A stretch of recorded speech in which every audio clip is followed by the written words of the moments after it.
I think what is kind of happening with this league. We've seen a lot of guys, in the media kind of propping up these analytic guys and, seeing themselves in them, that these guys, are made bigger than what they are. Like Sam Hinkie, for example. Sam Hinkie was popular for more or less all the wrong reasons.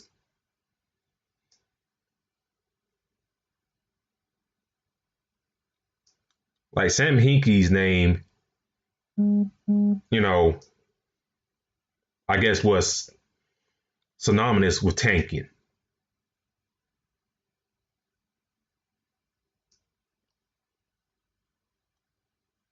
Like Sam Hinkie, job with the Sixers kind of overshadowed the organization, the 76ers, until they finally got rid of him. But a lot of these media types kept bigging him up. For what? He didn't draft well. He botched a lot of things. Some people are trying to say, well, he didn't get to see the fruits of his labor. What labor? He didn't really do nothing.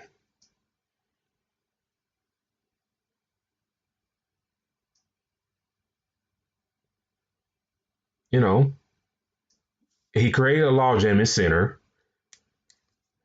taking Jahlil Okafor, taking Joel Embiid, having Nerlens Noel in the lineup. That's a logjam.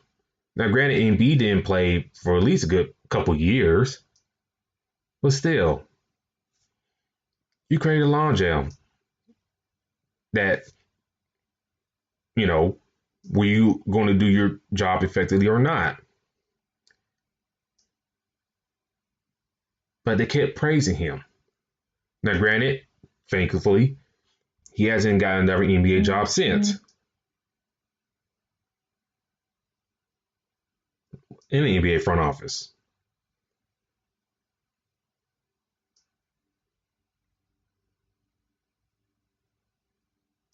I'm not saying analysts are bad. Some analysts are good.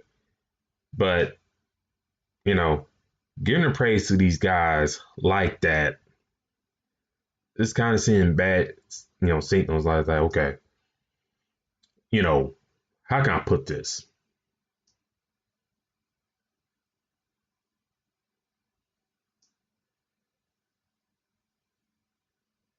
It's like,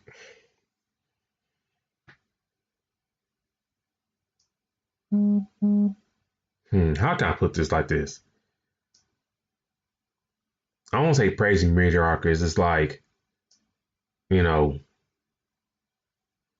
hype these guys up, and then the other guy sees that guy in his own eyes. It's like, well, people like him. He did a fine job. Maybe you do a fine job here.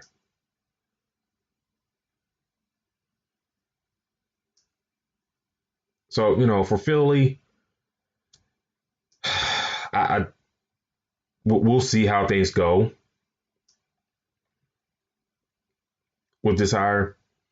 I don't know what's going to happen, because there's been me and D-Law been going like back and forth on this for a good while.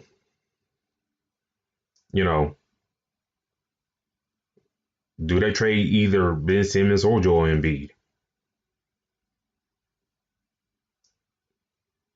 Because those two guys been kind of like in a hot topic, in off-season moves. Like, do one of these guys get moved?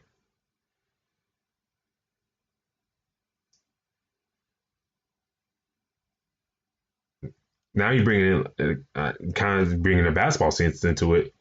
For, like I said, Boyd's an analyst guy. He goes by the numbers. Simmons, a guy that really don't shoot the ball that much. Well, Morey, when he get sitting down and crunching numbers and stuff like that, well, he see Ben Simmons a liability and trying to trade him.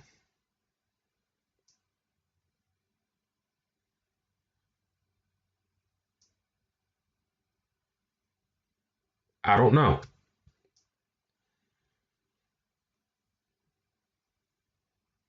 Same thing for like Joel Embiid. We like see the numbers and see Joel Embiid, you know, not be that guy, you know, and trade him. I think for one thing, the Sixers should do, the guy find a way to get rid of Al Horford. Without the right mix, Horford for years, always want to be the four man and stuff like that. Hates playing the five. Gets an opportunity to be that four man and really hasn't panned out that much.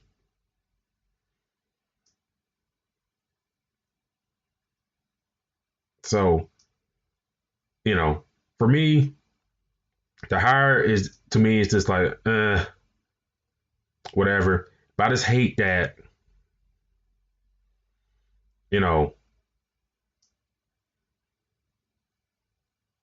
with so many others around the league,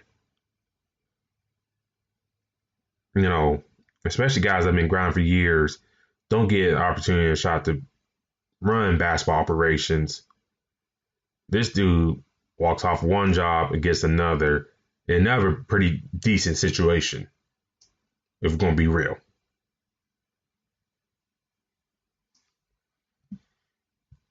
Yeah, I'm not saying for the league to do anything about that, but some things got to get done and changed. But before I continue to talk about the Rockets hire Stephan Silas, here at Sports Radio,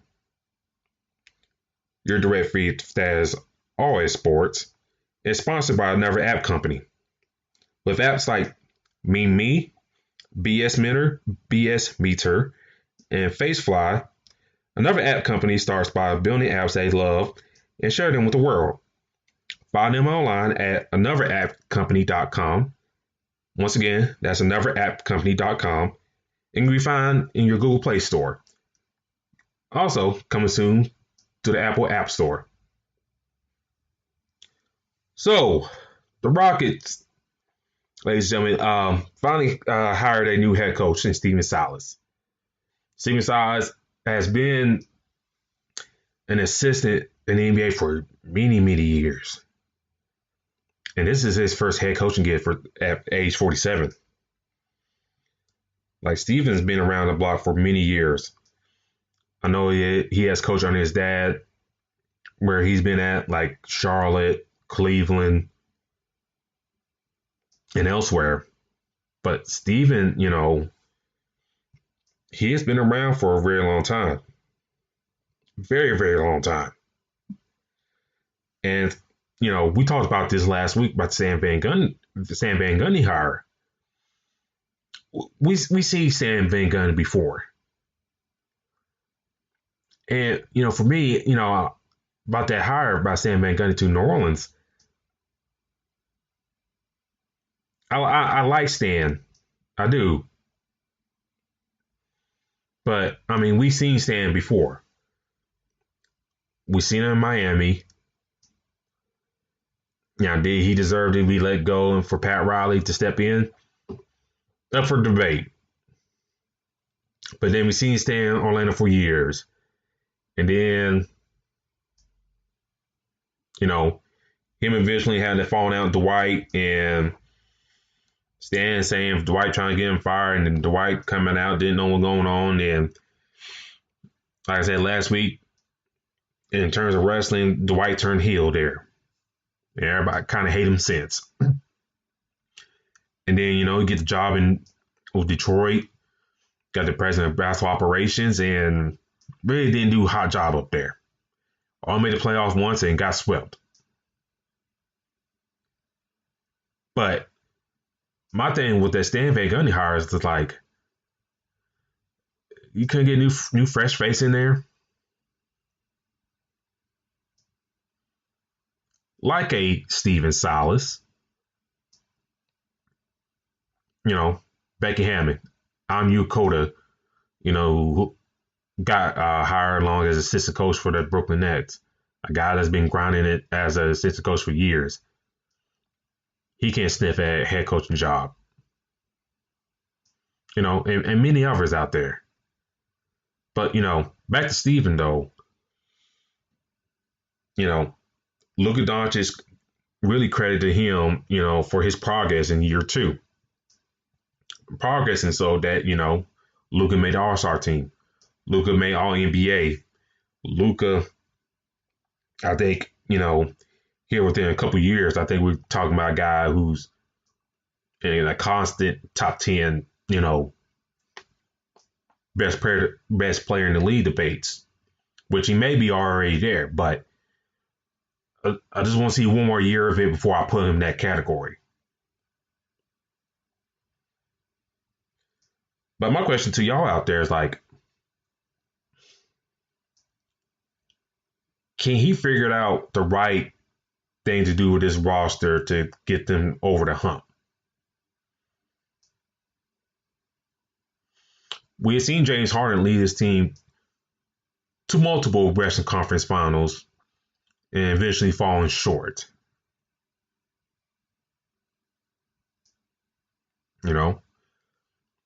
Russell Westbrook and James Harden has been to the NBA Finals. So they know what it takes to get there. But we've seen them individually really not got close to it. Maybe, James, like I said, James the only one that really got close out of the two. But, with the two of them, older, mature, and stuff like that as players, can Stephan find the right thing to do with them to get them over the hump together? Now, kind of going back to the bubble, when Russell Westbrook came back to the fold, you could tell he wasn't himself. He did test positive for COVID. He was out. And then once he got back on the court, he really wasn't himself. And we talked about this before. Like, yeah, Russell Westbrook can take a lot of shots to get his stats, but it's just like, it seems like a more of a grind than, what he has really been in the past.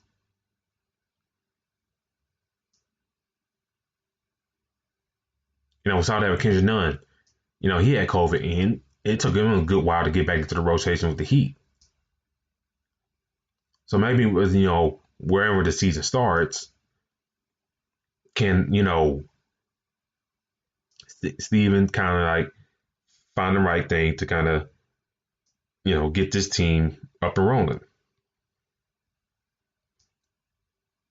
Can he, I don't know, it's, I'll say this, ladies and gentlemen, it's like, it's easy to kind of get a young player like Luka Doncic and kind of mold him to a player that you want to be, than getting guys that are seasoned, kind of, I don't want to say set in the ways, but you know who they are in Russell Westbrook, James Harden, Eric Gordon, PJ Tucker. It's very easy for to make an impact on a second year guy like a Luka Doncic compared to like a 10-year vet or 11-year vet in Westbrook and Harden. You know what I'm saying? And that's why, I kind of like saying, going back to Van Gundy and going to New Orleans. If Stephan was credited to, making that impact with Luka, why not New Orleans plug Stephan and plug him with Zion, Brandon Ingram, Lonzo, and trying to have that leap with those three individuals?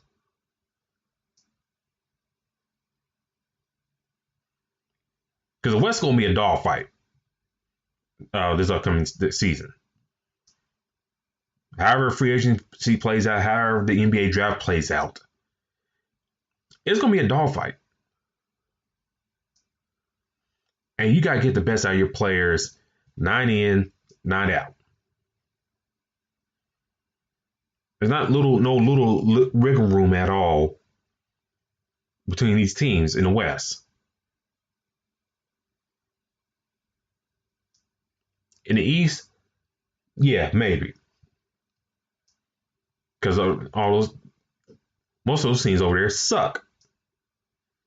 But in the West, there's really no wiggle room at all.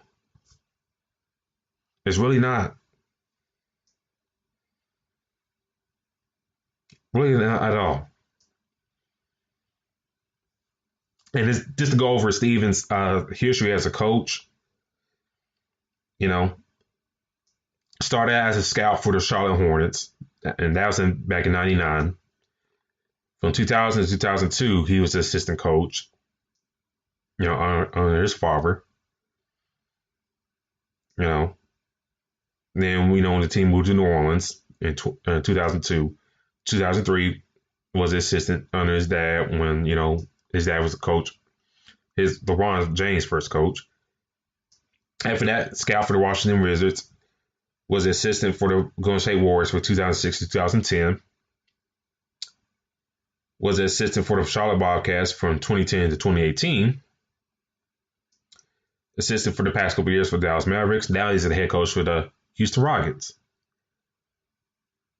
So, guy, like I said, spent a lot of years as an assistant under his dad. And then, when his dad wasn't a coach, he was a scout. Then once, I think his dad retired from coaching and kind of, he spread his own wings. That's when he kind of blossomed to his own man. And that's where we're at now. But it's going to be a challenge for Stephen to get this Rockets team back in the right path, or to kind of get them over the hump better than when D'Antoni did. What do the Rockets do in the offseason to kind of help them with that? You got to figure out that front court. Or what are you going to do with that front court? Do you still stay small with this group we have now? Or are you trying to go out and get a big man, to help you with your team? Now, cap-wise, the Rockets don't have a lot of wiggle room. And if you want your roster flushed out better than what it is, you may have to trade some people. If you're trying to keep James Harden and Russell Westbrook, your best trade option is Eric Gordon, and I don't know how much he will fill back in return. If you trade Westbrook, how much does he field you? I know a little bit better where Eric Gordon gives you, but how much?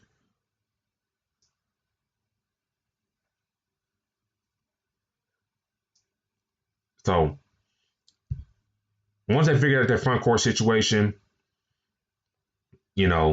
and you don't have to give up a lot of things, I think, they'd be straight. But, it all depends, if, James Harden, Russell Westbrook buys in to what Stephen is selling. And that'd be the key factor for making this thing work for all parties involved. Now, staying on the coaching subject, real quick, Brooklyn, like I mentioned earlier, hired Ime Udoka as the assistant coach, and also has hired Mike D'Antoni as the assistant coach as well. And when I think about those two hires, I think you bring balance to your coaching staff. Now, what do I mean by that? You bring like a mentor. Like for Steve Nash, he brings like a mentor that really meant a lot to him in his playing career. In my D'Antoni. If it weren't for D'Antoni and Steve Nash, coming together in Phoenix years ago, I don't think Steve Nash probably won those 2 MVPs that he did and have all the success that he had.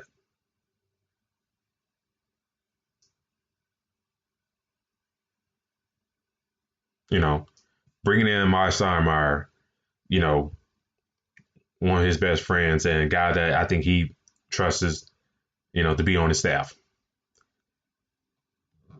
Bringing in Yukota, who's been an assistant and a former player himself, to kind of, you know, flush out their roster. Okay, you got a ex-head coach just recently with the Rockets, and Mike D'Antoni.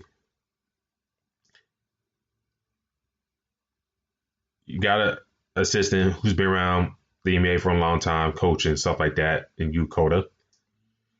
And then you got, you know, kind of like a fresh face in the, you know, in the coaching scene, and Amari Stoudemire. So you got balance everywhere, you know, for your coaching staff. And, you know, I think it's a good hire. In my eyes. Now, some people may slam this hire. But for me, you know, for D'Antoni, I think, you know, as a head coach, you know, what else can you do in the league? I know he was like linked to the Indiana Pacers job, but, you know,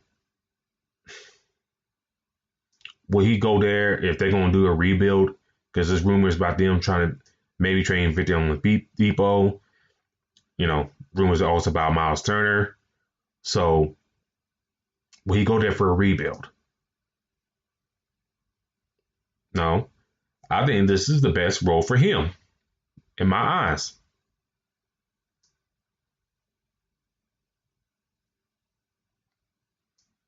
Kind of like, you know, a Phil Jackson and Tex Winter type of deal. Tex Winter, if y'all don't know, was credited being the master of the triangle. Phil learned under that. Phil parlayed that to a Hall of Fame career. And Tex Winter was an assistant coach under Phil Jackson for multiple years with the Bulls and Lakers. That's how I kind of envisioned that hire. Like, okay, I learned this under you, this play style under you. I'm going to try and apply it to these players, but I want you in the fold to kind of, you know, to back me up and kind of give me guidance to do my job efficiently.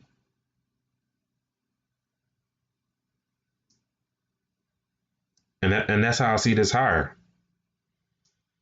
You know, for the Nets.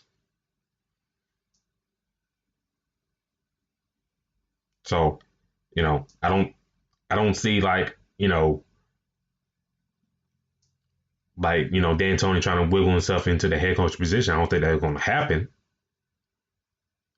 But, you know, if Brooklyn has nice success this upcoming season, because, you know,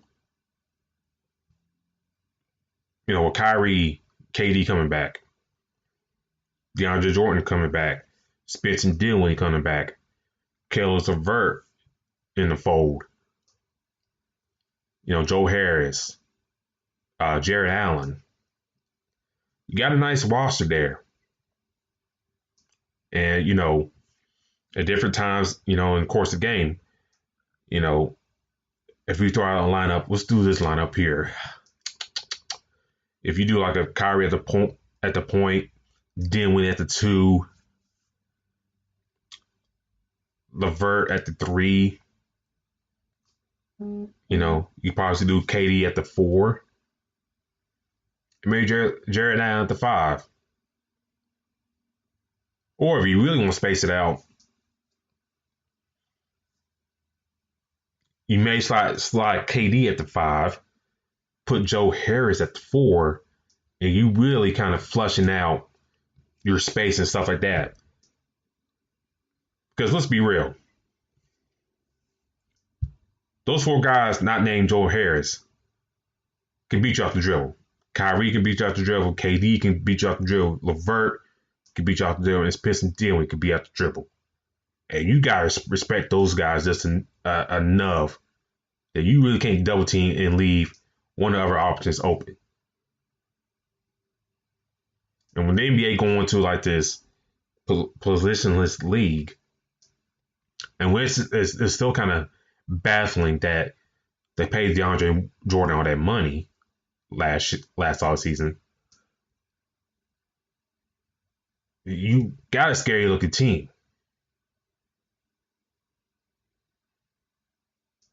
And a couple of people off the bench I really haven't mentioned yet. So, can these guys buy in to what Steve Nash and his coach staff is going to do? Time will tell. I think KD would buy in. Kyrie, he's a little hard-headed. But, we'll see how things shake out for this team.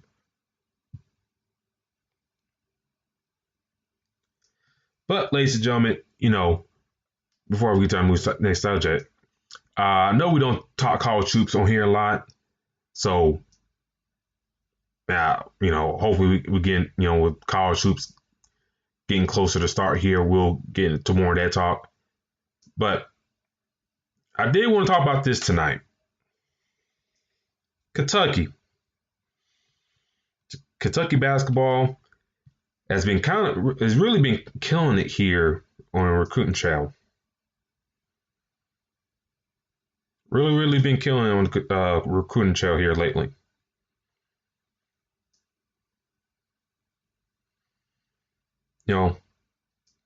Most recently, they got commitments out, Nolan Hickman, Bryce Hopkins, and as most recently, they got Sky Clark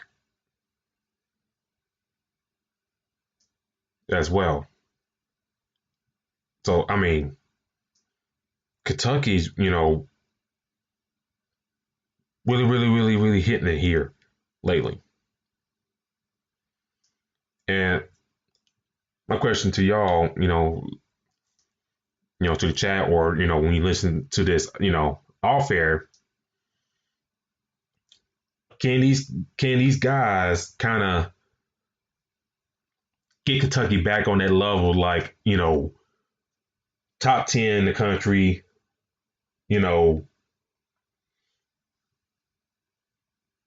consistently, having that fear in the eyes when they play opponents, all that good stuff. Like, kind of in the breath of national title talk from the masses.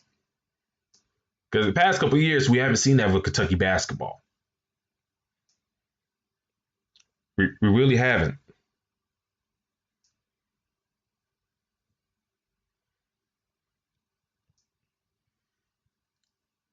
And we've seen in years past when Kentucky get these nice big classes, it always put them in contention for national championships. Now, did they, win them all? No, but each class brought them a chance to win a national championship. And the last couple of recruiting cycles really hasn't, brought Big Blue back into that talking circle.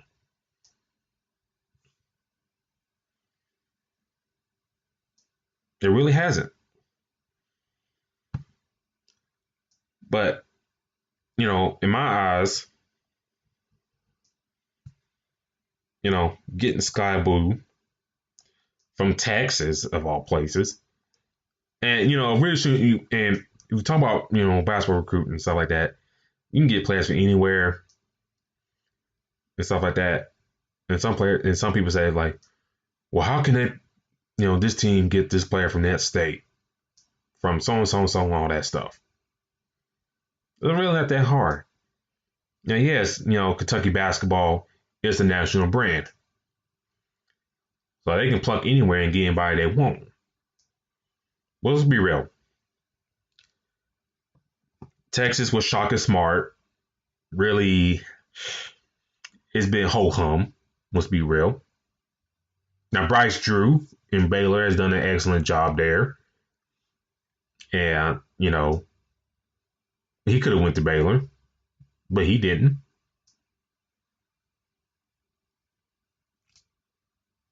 TCU, don't get started there.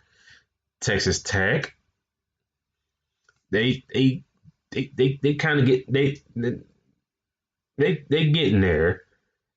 They've been getting some nice recruits here the past couple of years or so, but it's gonna be a couple more years. Gotta see some stuff from them.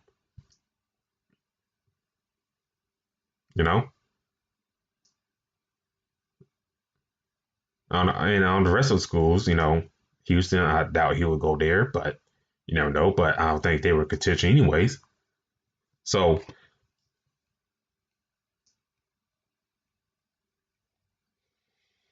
what I see with this commitment, you know,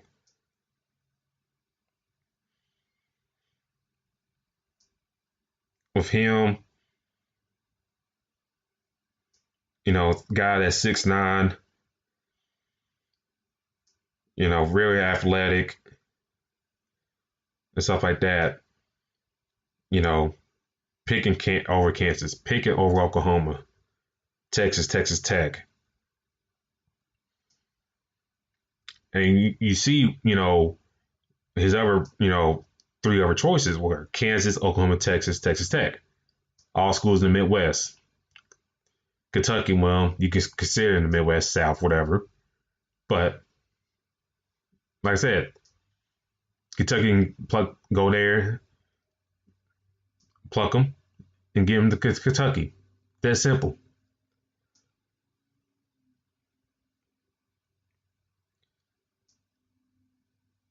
But will this recruiting class put Cal back in the hump? Back in the driver's seat? Because like we've seen in the past couple of years in college basketball, it's not the teams with the best recruits that we see late in March and April. It's the teams that have built a unit from the past 4 years where senior, led teams are leading the charge. Kind of back in the old days, except, these guys that are, senior led teams don't have really like big time recruits leading them. We see that with Virginia. We see this with Gonzaga. Texas Tech. This past year with Dayton. Them going 30-1. How, very led they were.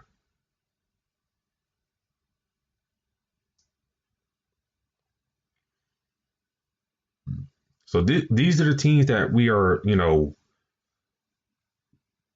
that we are seeing, teams like that. These are teams that we are seeing kind of leading the charge in college basketball. You can't get these, potential run-down recruits and think you win the national championship again. It'd be said one of the favorites. It's not happening like that.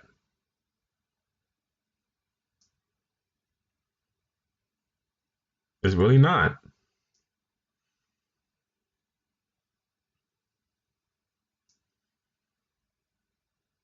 We've seen Duke, going about this path the past few years.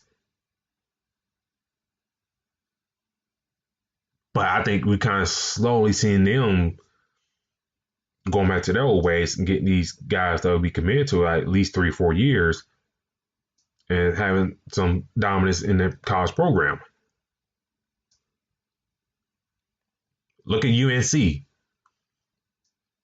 They haven't been really hitting it well in recruiting past few years. Now here in these past couple of years, yeah. But they weren't getting these big time recruits. They get these 3-4 star, type of players, but they came up through the program and has brought their team success. Except for this past season, but the three previous seasons before that, where was UNC? Playing deep in the tournament each year. And it was potentially like a last second shot away to winning back-to-back titles.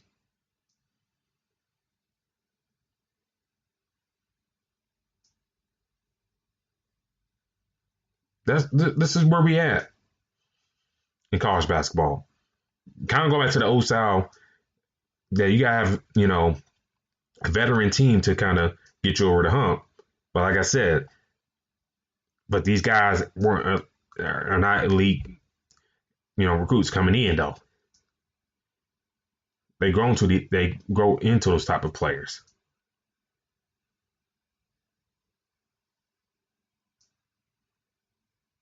So, like I said, hey, if this recruiting class and the recruits that Cal has been getting the past 10 days kind of put them back in the with a big hunt per se, excellent. But for him, and especially with those guys, it may take y'all a couple of years to kind of get the results y'all looking for. So we'll see how things shake out for Big Blue, come next season. But, with the commitments to some of these, schools that, I be getting here, I kind of excited for, I know I'm excited for this year for college basketball, but next season, and granted, I live here in Alabama, and the recruits they've been getting here, especially the Alabama University in Auburn, it'd be real exciting, for me, especially next season when those freshmen get in, see how they play out as well.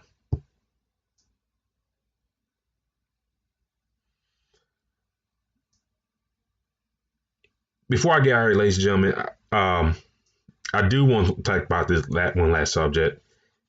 And, well, you know what? I'll hold it off. We'll hold it off to next week. So we'll end the show here. Thank you for tuning in tonight. D-Lock will be back on the show next week. And, one of the things we will discuss about is the Greg Marshall, review that's happening with them at Wichita State. And I do want to get his thoughts on that, with him being a person that, was as a former NCAA athlete and all that stuff, and, how coaches have these powers over these players like this. So I do want to get his thoughts on that incident. And, he did read the article and all that stuff that happened. So I do want to get his thoughts on that situation and get his opinion on that. So that will be on the docket for next week. And then, with the draft coming up this month, we'll be discussing that more coming down the pike. What some teams should do, what not to do, what prospects, maybe move up and down the board. So a lot of good content coming in as well in the coming weeks. But this has been our show, ladies and gentlemen. Thank you for tuning in tonight. If you're not following us on Twitter at FastBreakISR, please do. You'll see the profile picture of our names on it with the basketball hoop. Just click on follow. Be all the updates there on the show and tweet along with us. Also, you can find me on the Crooks Process on Facebook and Instagram. So you follow me in there, you'll get updates when I drop shows on there on Podbean. Also, do check out iesportsradio.com. If you love the show, if you love the network, Buy some of the merch. We got shirts in all sizes and all colors. Buy you some merch while you're there. Also, while you're there, check out the other shows on the network. Here on Ice Sports Radio, we talk from hoops to soccer, or if you're in Europe, football, American football,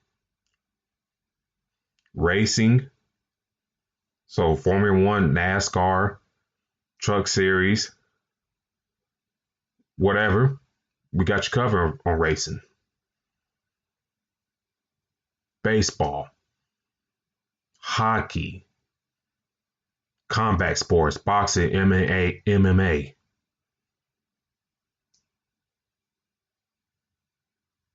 We got you covered here on Ice Sports Radio. So please do tune in. But until next time, my name is Davidson Crooks, and we'll talk to y'all next week. We're out.